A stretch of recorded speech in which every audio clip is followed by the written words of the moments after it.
Hello friends, welcome back to my channel Tech Civil. दोस्तों, आज का वीडियो आपके लिए बहुत ही इम्पोर्टेंट है। इस वीडियो में मैं आपको आप देख सकते हैं यहाँ पे ये जो मेरा स्लैब का जो बाइंडिंग स्टील बाइंडिंग का प्रोसेस है, काम है, वो पूरा हो चुका है। और आज का वीडियो जो है ये खासकर मैं बीम के ऊपर लेके आया हूँ कि जो आप बीम बांधते हैं ये बहुत ही इम्पोर्टेंट रोल होता है बीम का आपको स्लैब के स्टेबिलिटी के लिए। तो दोस्तों, आज की मैं इस वीडियो में आपको बीम का कुछ मिस्टेक्स बताऊंगा। आज 10 से 12 मैं आपको इम्पोर्टेंट मिस्टेक्स बताने वाला हूं जो कि आपको इसमें ज़रूर गौर करनी चाहिए। और ये जो मिस्टेक्स है ये आपको नहीं करना चाहिए। अगर ये मिस्टेक्स आप करते हैं तो आपका ये स्लैब है इसमें क्रैक आ सकता है और ये बीम जो है ये आपको बीम जो है स्लैब का लोड को झेल नहीं पाता है।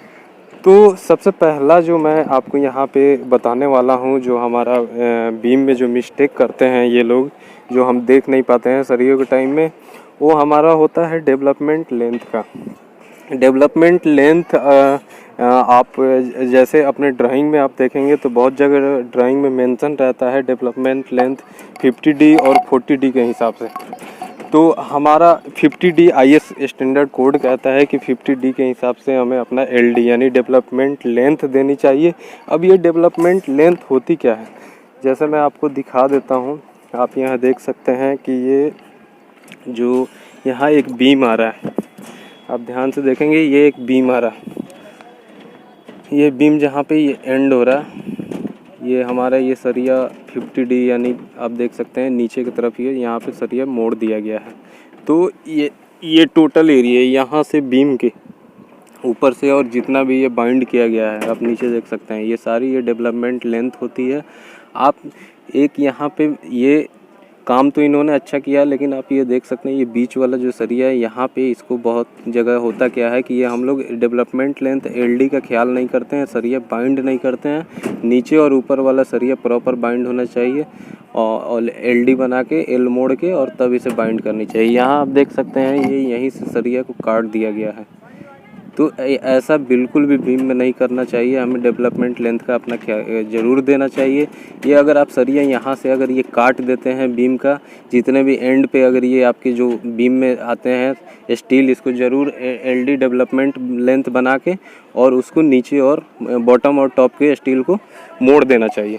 तो अगर आप ये देख सकते हैं ये बहुत बड़ी मिस्टेक हुई है यहाँ पे, और भी बहुत जगह यहाँ स्लैब में दिया गया है, जो कि हमें ये सरिया बिना मोड़े नहीं छोड़ना चाहिए, क्योंकि इससे ये फिर लोड को नीचे ट्रांसफ़र नहीं कर पाएगा और जिससे कि हमारा यहाँ पे क्रैक आ सकता है।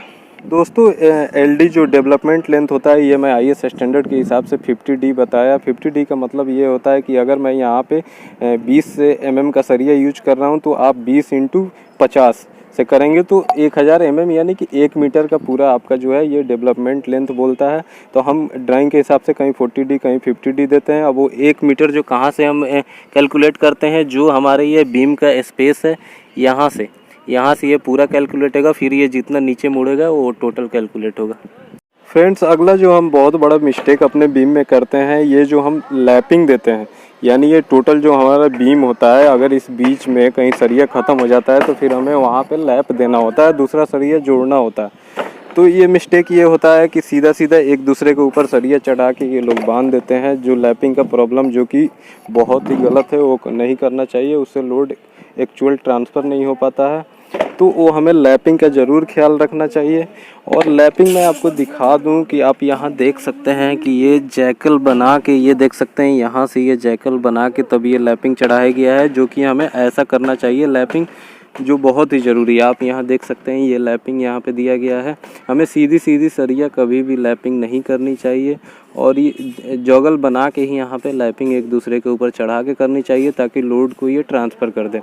और दोस्तों, आपको बता दूं कि ये लैपिंग जो करनी चाहिए, ये टॉप के सरिये जो हैं, टॉप का सरिया का जो लैपिंग है ये आप देख सकते हैं, ये टोटल अगर ये हमारा जो बीम है ये अगर 10 फीट का है तो हमें सेंटर में टॉप के सरिये में लैपिंग लेनी चाहिए। जो सेंटर हमारा यहाँ आता है L/2 का, यानी ये टोटल जो लेंथ है ये L हो गया 10 फीट का, और L/2 यानी सेंटर जो आप इसका निकालेंगे तो 3 फीट का 3.5 फीट का इसका सेंटर आ जाता है 1 मीटर के करीब। उसी 1 मीटर में आपको थोड़ा सा अल्टरनेट बना के एक लैपिंग यहाँ दे रहे हैं तो अगला फिर यहाँ अल्टरनेट थोड़ा सा उससे हट के 1-2 फीट का, तब हमें लैपिंग देनी चाहिए।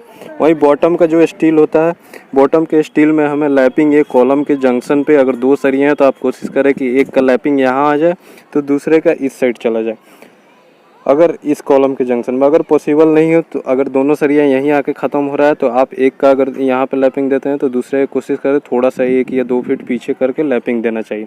और लैपिंग का जो ये आप यहाँ देख सकते हैं, ये नीचे का जो स्टील है, जो ये लैप आ रही है इसके नीचे का ये स्टेप, ये आपको कम से कम 50D के हिसाब से, यानी कि अगर 12 mm के यहाँ मैं स्टील यूज कर रहा हूँ तो 600 mm यानी 2 फीट ये पूरी चढ़नी चाहिए आगे तक। तो इसका ज़रूर आप ख्याल रखें लैपिंग में। और सीधी सरिया आपको कभी भी लैपिंग में नहीं देनी है, जो कि बहुत ही गलत है। लोड को एक्चुअल वो ट्रांसफ़र नहीं कर पाता है और वहाँ से भी क्रैक आने के चांसेज हो जाते हैं, बीम के खुलने के चांसेज हो जाते हैं। दोस्तों बीम में हम एक और जो बड़ी मिस्टेक करते हैं ये कि हम कवर का ख्याल नहीं रखते हैं कि जो हमारा कवर ब्लॉक हमको यूज करना चाहिए इस बीम के साइडों में, ताकि आपको प्रॉपर इसमें कंक्रीट और मसाले जानी चाहिए। तो अगर ये कंक्रीट और मसाले इसमें प्रॉपर नहीं गए तो यहाँ हनीकॉम्ब आने के चांसेस ज़्यादा हो जाते हैं और इसमें सीपें जा सकती है। तो आप यहाँ ज़रूर ध्यान रखें। जैसे आप यहाँ देख सकते हैं ये एक बहुत बड़ी मिस्टेक हुई है, यहाँ पे इनको कोई गैप नहीं मिल रहा है, इन्होंने यहाँ पे कवर का यूज नहीं किया है। आप यहाँ देख सकते हैं, नीचे से भी आप देख सकते हैं कि इनका जो ये प्लाई रिंग है, जो यहाँ पे स्टीरअप आपको ये दिख रहा है, ये बिल्कुल इनके बॉटम से टच में है, नीचे भी इन्होंने कोई कवर यूज नहीं किया है। तो इस चीज़ का आपको ज़रूर ख्याल रखना चाहिए कि साइडों में और बॉटम में इसके कवर ज़रूर यूज करने चाहिए। और फ्रेंड्स कवर के बारे में मैं बता दूं कि आप यहाँ देख सकते हैं इन्होंने कवर यूज किया है, लेकिन कवर का डिस्टेंस इन्होंने काफ़ी दूर रखा है। ये जो कि हमारा कवर जो लगना चाहिए ये करीब 1 मीटर के डिस्टेंस पे कंटिन्यू लगना चाहिए बॉटम में या फिर साइडों में। और फ्रेंड्स कवर कंक्रीट की भी आती है, पीवीसी की भी कवर आती है, लेकिन आपके जो ड्राइंग में जो भी ग्रेड आपको यूज करना है कंक्रीट, उसी ग्रेड का यहाँ पे कवर आपको मार्केट में मिल जाते हैं। आप वहाँ से उसी ग्रेड का कवर लेके आप उसको यहाँ पे यूज कर सकते हैं। आपको कवर ज़रूर यूज करनी चाहिए। और अगर मार्केट से आप कवर नहीं लेते हैं तो आजकल साइटों पे भी आप उस ग्रेड के कवर बनवा सकते हैं, फिर आप उसको अपने कंस्ट्रक्शन में यूज कर सकते हैं। तो कवर बहुत ही ज़रूरी है हमारे बीम के लिए, चाहे वो बॉटम में हो या फिर साइडों में कवर ज़रूर लगनी चाहिए। फ्रेंड्स नेक्स्ट जो बहुत बड़ी मिस्टेक ये होती है कि हमारे ड्राइंग में डिज़ाइन में दिया कुछ और होता है, बीम में कितने सरिये यूज करने हैं, कितने डाया के सरिये यूज करने हैं, आपको कौन सा जो FE 500 होता है या FE 500D कौन से हाई HYSD सरिया कौन सा यूज करना है, ये ड्राइंग में सारे मेंशन होता है। लेकिन साइट पे क्या होता है कि जो हमारे ठेकेदार होते हैं वो अगर आप केयर नहीं करोगे तो स्टील उसमें कुछ और यूज करने होते हैं, या फिर उनके पास कुछ कम पड़ जाते हैं तो पुराने जो स्टील होते हैं या फिर उससे कम डाया के जो स्टील होते हैं वो यूज कर लेते हैं। तो सबसे ज़रूरी ये चीज़ होता है कि आपको प्रॉपर अपना जो भी बीम है उसके जो स्टील सरिये यूज किए गए हैं उसको प्रॉपर आपको चेक कर लेना है कि जो जहाँ पे जितने सरिये यूज किए गए हैं, जैसे यहाँ 20 mm के आपको सरिये दिखाई दे रहे हैं, 3 पीस टॉप में मांगा गया है, 25 mm का 3 पीस बॉटम में मांगा गया है। तो आप यहाँ देख सकते हैं 25 mm का 3 पीस बॉटम में दिया गया है और ऊपर में 3 पीस 20 mm का दिया गया है। तो ये प्रॉपर आपको हर एक बीम में चेक कर लेना है। और स्टील पे आपको जो भी यहाँ पे स्टील यूज हो रहा है उसमें भी आपको उस पे स्टील पे जो उनका सरियों का मार्किंग होता है, जो उनका कंपनी का नेम होता है, या फिर आप जो FE 500 FE 500D जो भी उनका मेंशन होता है ड्राइंग के हिसाब से, वो ज़रूर आपको देख लेनी होती है। जैसे आप यहाँ देख सकते हैं कि स्टील जो हम यहाँ पे देख रहे हैं प्रॉपर TMT 500D यहाँ पे मेंशन है, फिर ये 20 mm और ये उनका कोड है। तो आप प्रॉपर ये देख सकते हैं, ऐसे आपको प्रॉपर यहाँ 500D आपको दिख रहा होगा, यानी हमारे ड्राइंग में मेंशन है कि 500D का हमें स्टील यूज करना है। तो आप इस चीज़ को ज़रूर चेक करें बीम में कि कौन सा ग्रेड ऑफ स्टील आपका यूज हो रहा है, डाया उसका जो प्रॉपर मेंशन है वो यहाँ पे यूज किया जा रहा है या नहीं किया जा रहा है। और ड्राइंग के हिसाब से आप उसको ज़रूर रीडिंग करें। आपका जो रिंग बन रहा है उसका क्या है डाया और कितने mm का उसमें हुक दिया गया है, सारी चीज़ें आपको प्रॉपर चेक करनी है। फ्रेंड्स, यहाँ पे बीम में और भी जो बड़ी मिस्टेक्स ये होती है कि हम लोग जो ये रिंग आप देख सकते हैं यहाँ पे बीम में जो रिंग यूज किए गए हैं, ये रिंग जो है आप यहाँ आप देख सकते हैं कि ये जो इनका ये हुक जो ये स्पेसिंग है, इसका जो ये हुक जो मोड़ा गया है, ये सीधी सीधी यहाँ पे हुक रख दिया गया है। आप देख सकते हैं सीधी सीधी ये हुक यहाँ पे दे दिया गया है, ये आप देख सकते हैं। तो ये बहुत ही गलत है। आपको जो भी हुक है यहाँ पे रिंग में जो भी ये हुक यूज किए गए हैं, ये प्रॉपर 10D के हिसाब से यहाँ पे, और कहीं कहीं आप देख सकते हैं कि बहुत ही छोटा यहाँ पे इससे IS कोड स्टैंडर्ड और ये अपने ड्राइंग के हिसाब से कहीं यूज नहीं किए हैं, कहीं ज़्यादा बड़ा तो कहीं ज़्यादा छोटा यहाँ पे यूज किया गया है। हमारा जो ये हुक है, मतलब ये रिंग का जो भी ये आगे निकलता है यहाँ, और ये प्रॉपर 10D या 9D के हिसाब से IS स्टैंडर्ड कोड के हिसाब से होना चाहिए। अगर ये 8 mm का आप सरिया यूज कर रहे हैं रिंग के लिए, तो यानी कि आपको 2 इंच ये हुक, 2 से 2.5 इंच ये हुक आगे निकलना चाहिए। यानी आप यहाँ देख सकते हैं ये बहुत ही बड़ा निकाला गया है। अगर ये मेरा 8 mm का रिंग है तो ये यानी कि 2 से 2.5 इंच इतनी निकलनी चाहिए थी, ताकि ये प्रॉपर इसमें ऐसे बेंड होके घुस जाती। अब ये बहुत बड़ा है, ये बीच वाले जो सरिया है इस पर भी टच हो रहा है, जिससे कि ये बैठ नहीं पा रहा है नीचे। तो ये 10D 9D के हिसाब से देना होता है आपको। फ्रेंड्स, हुक में हम एक चीज़ और देखने वाली ये बात होती है कि जो ये हुक इनका दिया गया है, ये आप देख रहे हैं सीधी सीधी इन्होंने हुक लगा रखा है हर जगह। तो ये बहुत ही गलत है। ये आपके स्ट्रेंथ को ये जब इस पे लोड पड़ेगा तो ये फिर आपको यहाँ इस स्टील को ये बाइंड करके नहीं रखता है, और ये फिर सीधा सीधा ये स्टील खुल सकता है। तो ये जो हुक है ये प्रॉपर आपको पहले तो 10D के हिसाब से उसकी हुक की लेंथ रखनी होती है। हुक की लेंथ के बाद आप इसको प्रॉपर इसको जो है 135 डिग्री पे इसे बेंड करना चाहिए। यानी जो ये हुक आ रहा था ये ऐसे बेंड होता नीचे, और इधर वाला फिर ऐसे ऊपर उठता। जैसे मैं आपको यहाँ दिखा देता हूँ, ये कॉलम में हमने अब आगे का जो भी है यहाँ पे हुक जो दिया गया है, ये प्रॉपर 135 डिग्री पे हुक होना चाहिए। तो ये आप देख सकते हैं यहाँ हुक का ज़रूर हमें ख्याल रखनी चाहिए कि ये बेंड होना चाहिए 135 डिग्री पे। यहाँ बहुत जगह आप देख सकते हैं सीधी सीधी हुक यूज किया गया है, जो कि अगर बिल्डिंग में अर्थक्वेक की अगर कभी अर्थक्वेक आती है या फिर उसका कुछ इफेक्ट पड़ता है, तो ये हुक इनकी आसानी से खुल सकती है, जिससे बीम जो है ये एक दूसरे से इसके जो स्टील है ये अलग हो सकते हैं। तो फ्रेंड्स, ये हुक जो है आपको 10D पहले तो आपको काटनी चाहिए। दूसरी बात, इसको बेंड करना चाहिए 135 डिग्री पे। और तीसरी चीज़ ये हुक में होती है कि आप ये जो बीम देख रहे हैं, ये आपके नीचे ये एक बीम दिखाई दे रहा होगा, इस पे जो हुक का स्पेसिंग होता है, ये हुक कह रहा हूँ, रिंग का जो स्पेसिंग होता है, रिंग का स्पेसिंग का खास ख्याल रखना चाहिए। आप यहाँ देख सकते हैं कि ड्राइंग में यह भी मेंशन किया जाता है आपकी कि जो रिंग है वो कितने डाया की देनी चाहिए, और जो स्पेसिंग है, यानी आप देख सकते हैं यहाँ से लेके और उस जंक्शन तक, ये अगर 10 फीट का आपका लेंथ है 3 मीटर की, तो ड्राइंग में भी मेंशन होता है कि जो कॉलम के जंक्शन यानी L/4 या L/3 का जो ये स्पेस होता है, यानी कि 10 फीट का है तो 2.5 फीट तक का आपका जो रिंग की स्पेसिंग, ये आप जो रिंग देते हैं इसकी स्पेसिंग 4 इंच 5 इंच आपको ड्राइंग में बताया जाएगा। ये क्लोज होनी चाहिए, क्योंकि लोड सबसे ज़्यादा सेंटर में जब पड़ेगा तो यहाँ लोड आएगा, फिर यहाँ से कॉलम पे जाएगा, तो ये पोर्शन उठता है, इसलिए यहाँ पे रिंग ज़्यादा दिया जाता है इस लोड को टैकल करने के लिए, ओवरकम करने के लिए। तो यहाँ आप देख सकते हैं ये बहुत बड़ी गलती है। इन्होंने 7-8 इंच पे यहाँ पे रिंग दे रखा है, फिर यहाँ देख रहे हैं इन्होंने नज़दीक किया है, फिर यहाँ बीच में आप देख सकते हैं फिर इन्होंने स्पेसिंग बढ़ा दिया।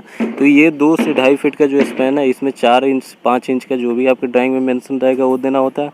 फिर आप उस जंक्शन पे भी आप 2 से 2.5 फीट 3 से 4 इंच या 5 इंच जो भी आपके 100 mm या 150 125 mm रहता है, उसका स्पेसिंग का ख्याल रखना चाहिए। रिंग क्लोज होना चाहिए। और जो सेंटर का ये पोर्शन होता है 2.5 से 3 फीट की, इसमें आपका स्पेसिंग 6 इंच 7 इंच का होता है ड्राइंग के हिसाब से। तो आप इसके स्पेसिंग को ज़रूर ख्याल रखें, नहीं तो फिर आपका लोड इक्वली डिवाइड नहीं होगा, और जंक्शन पे जब आपका लोड पड़ेगा तो ये जो रिंग है ये उसको ओवरकम नहीं कर पाएगा, और ये बीम फिर किसी काम का नहीं रह पाएगा। फ्रेंड्स, नेक्स्ट चीज़ जो बीम में ध्यान रखने वाली बहुत ही ज़रूरी चीज़ होती है, आपको इस चीज़ का भी खास ध्यान रखना होता है। आप यहाँ अगर ध्यान से देखेंगे तो आपको ये दिख रहा होगा, जो भी यहाँ पे रिंग है आप यहाँ देख रहे हैं, इसमें आप देख सकते हैं कि ये तीनों जो इसका फेसिंग है, जहाँ पे ये इसके स्टील को वाइंड किया गया है, हुक बनाया गया है, आप ये देख रहे हैं बहुत ही गलत काम हुआ है। यहाँ पे ये आप देख सकते हैं लगातार यहाँ पे 3 जो हुक है, रिंग है, इसमें जो हुक का डायरेक्शन है फेसिंग आप देख सकते हैं तीनों इस साइड है, जो कि बहुत ही गलत है। आपकी इस फेसिंग को अल्टरनेट करना होता है। यहाँ आप देख सकते हैं ये जो है आपकी इस साइड फेस आती है, तो अगला जो है इस साइड आनी चाहिए।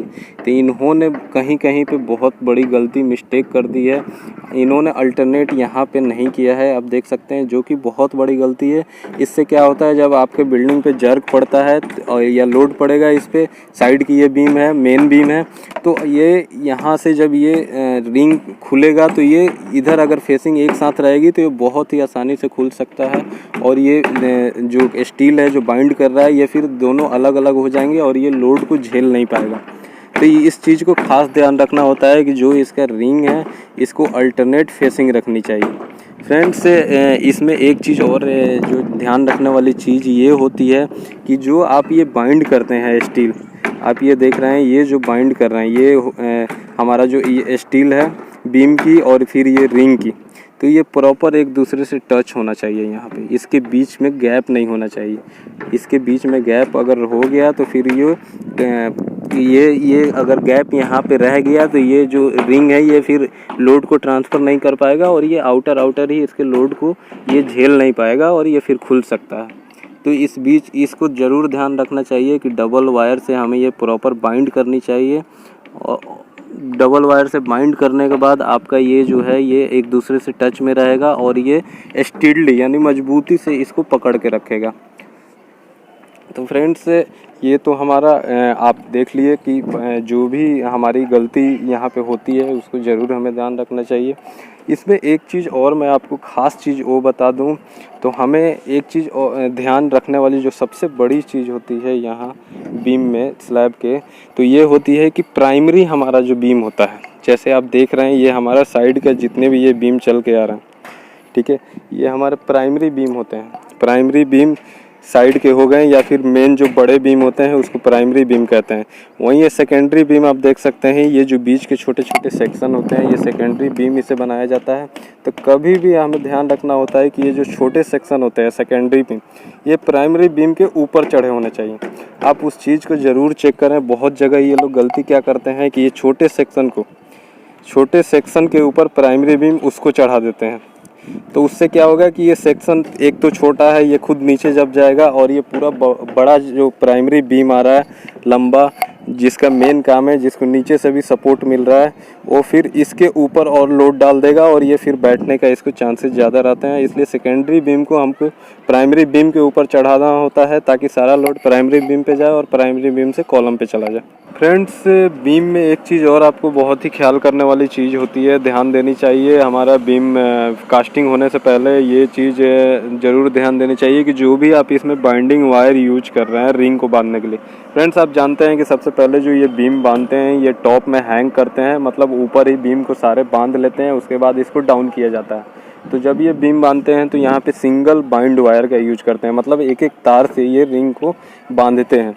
तो उससे क्या होता है कि जब ये पूरे एक साथ बीम को डाउन करते हैं तो वो कहीं पे बड़ा बीम होता है, कहीं पे छोटा होता है, तो उस पर लोड ज़्यादा पड़ता है। तो जब बीम डाउन होता है तो उसमें अगर सिंगल वायर से बाइंड किया गया रहता है तो वहाँ पे रिंग के वो तार को टूटने के चांसेस ज़्यादा होते हैं, जिससे कि हमारा जो रिंग होता है ये आप देख सकते हैं, ये आप देख सकते हैं कि रिंग जो हमारा होता है कहीं आप देख रहे हैं ऊपर उठ गया, इसका जो भी बाइंड हुआ है ये सारा खुल गया है, यहाँ पे आप कंटिन्यू देख सकते हैं। तो ये चीज़ हमें नहीं करनी चाहिए, ये प्रॉपर हमें ध्यान देनी वाली चीज़ होती है। अगर यहाँ पे डबल बाइंड वायर यूज किया जाता, फॉर्मली इसे मजबूती से बांधा गया रहता, तो अप डाउन करते इस पर कोई भी इफ़ेक्ट नहीं पड़ता। तो ये चीज़ का हमें खास ध्यान देना होता है कि जो रिंग होता है उसको भी और बीच का भी जो सेक्शन होता है सारे को मजबूती से डबल बाइंड वायर से इसे बांध देनी चाहिए ताकि इस पर कोई इफ़ेक्ट नहीं पड़े। आप इसे डाउन करें या फिर इसको कोई इस पर लोड पड़ता है चलने में या फिर कास्टिंग के टाइम इस पर पैर रखने में।